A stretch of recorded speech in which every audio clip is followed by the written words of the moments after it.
একটা viral audio clip, যে audio clip নিয়ে এই মুহূর্তে তোলপাড় রাজ্য। কি রয়েছে সেই অডিও ক্লিপে একজন নিজেকে অনুব্রত মণ্ডল বলে পরিচয় দিচ্ছে এবং বলা হচ্ছে আরেকজন পুলিশ। কি রয়েছে না, এই অডিও ক্লিপ শুনলে বোঝা যাচ্ছে এখানে আইসিকে যথেচ্ছ গালাগাল করছেন অনুব্রত। আইসি স্ত্রী মাকে নিয়ে কদর্য গালাগালি, রীতিমতো হুমকি দেওয়া হচ্ছে। থানা থেকে চুলের মুঠি ধরে টেনে বার করার, থানা নয় কোয়ার্টার থেকে চুলের মুঠি ধরে টেনে বার করে দেওয়া হবে, হুমকি দেওয়া হচ্ছে। এই অডিও সত্যতা নিউজ 18 বাংলা যাচাই করেনি। কি রয়েছে এই অডিও একবার শোনাবো আপনাদের। হ্যালো, হ্যাঁ বলুন। তোর পশু ডেপুটেশন দিয়ে তোর বাংলো পর্যন্ত যাব, তোকে বার করে নিয়ে আসবো। আপনি কি বলছেন? আমি অনুব্রত মণ্ডল বলছি। বল, তুই ফোনে রেকর্ড করছিস, আমি সব জানি। না না, পশু যখন ডেপুটেশন দেবে না, তোকে কোয়ার্টার থেকে মারতে মারতে নিয়ে আস। না কি হয়েছে, মানে ঘটনাটা কি জানিস না সিঙ্গিতে কি হয়েছে? হ্যাঁ হ্যাঁ, 13,000 বোলপুরের লোক হয়েছে না? 13,000? 12,000 লোক হয়েছিল বোলপুরে। প্রচুর লোক। কথা বলেছি। হ্যাঁ, হ্যালো রাজীব কুমার, অনুব্রত মণ্ডল বলছি। সরবে না নাকি এক কাজলের গু খায়? আপনি আপনি আপনি একজন দায়িত্বপ্রাপ্ত লোক, আপনি এভাবে কথা বলছেন? পশু ডেপুটেশন দিয়েছি, মারবে কি মারবো দেখুন। আমি ওর চুলের মুঠি ধরে আমি বার করে নিয়ে আসবো ওখান থেকে।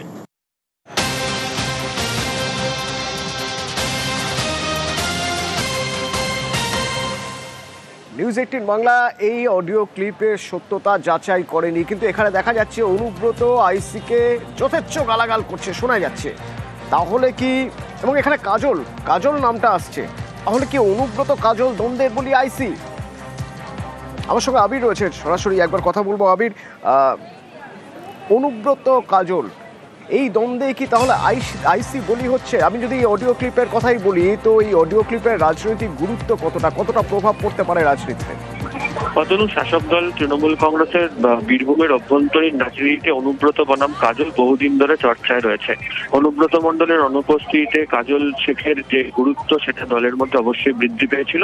বলা ভালো, কোর কমিটি যে গুরুত্ব পাচ্ছিল, সেই কোর কমিটির সদস্যদের মধ্যেও কাজলের গুরুত্ব তৈরি হয়েছিল। পরবর্তী সময় দেখতে পাওয়া যায় যে অনুব্রত মণ্ডল তিনি জেল থেকে ফেরত চলে আসার পর বীরভূমের একাধিক জায়গাতে বিভিন্ন সময় যে দ্বন্দ্বের ঘটনা ঘটেছে, সেখানে অনুব্রত বনাম কাজলের কথা বারবার ধরে উঠে এসেছে। তুমি যদি দেখো যে বোলপুরের যে ঘটনা, বোলপুরের ঘটনার ক্ষেত্রে সেখানকার দুটো যে পঞ্চায়েত এলাকা রয়েছে নানুরে, সেই বোলপুর থানার মধ্যে পড়ে, এবং যে দুটি এলাকা নিয়ে গত কয়েক মাস ধরে লাগাতার বেশ কিছু অশান্তির খবর সামনে এসছে।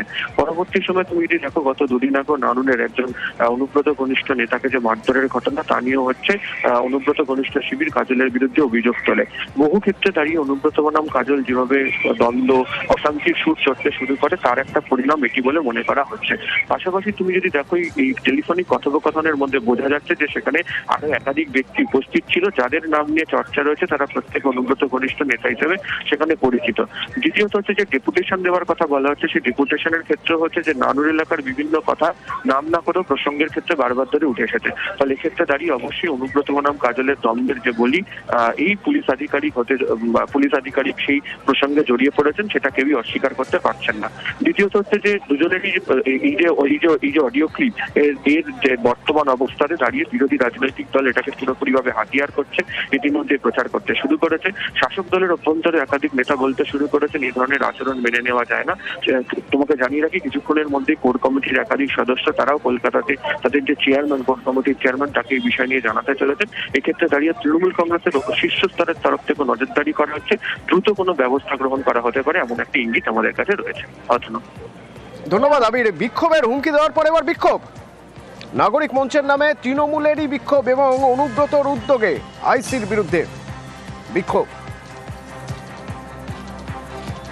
ডেপুটেশন দিতে পারি না, সাধারণ মানুষ দিলে আমরা মানা করি। বোলপুরের বাসিন্দারাই এটা করেছে। করে কেস দেওয়া হচ্ছে পয়সার জন্য। ও যাকে তাকে মেসেজ করে টাকা চাই যে 70,000 80,000, এফআইআর করতে গেলে বলছে 5,000 টাকা নিয়ে এসো।